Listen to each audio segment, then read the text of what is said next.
Children and youth today are experiencing a pile-up of pressures and problems that result in high levels of mental health struggles and stresses. The science is pointing to dozens of contributing causes and numerous risk factors.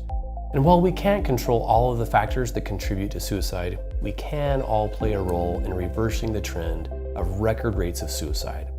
First, it's so important to point out that when a person is suicidal, it doesn't always mean they actually want to die. It simply means that they want to end unbearable physical or emotional pain, or find a solution to an inescapable problem.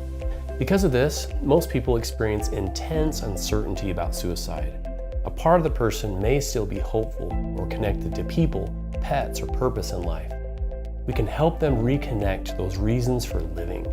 The good news is that most people who experience suicidal thoughts or even attempt suicide do not go on to die by suicide. Social support and effective treatment are key. So, what can you do? You can be trained in or learn more about QPR, which stands for Question, Persuade, Refer. It's simply 3 steps anyone can learn to help prevent suicide. QPR is not intended to be a form of counseling or treatment. It's intended to offer hope through positive action. Again, the Q stands for question. It's best to talk to the person alone in a private setting, give yourself plenty of time, and allow the person to talk freely. You could take the less direct approach and ask questions such as, have you been unhappy lately? Or the direct approach and ask, when people are upset, like you seem to be, they sometimes wish it would all be over and they would die. I'm wondering if you're feeling that way too. Then listen without showing strong nonverbal cues. But remember, how you ask the question is less important than that you ask it. And if you can't ask the question, find someone who can. The P stands for persuade. The goal is to persuade them to get help and go with them if needed. As you listen to the problem, give them your full attention without rushing to judgment. Then ask, are you willing to talk to your counselor within the next 10 to 15 minutes? Or even, will you go with me to talk with your school counselor?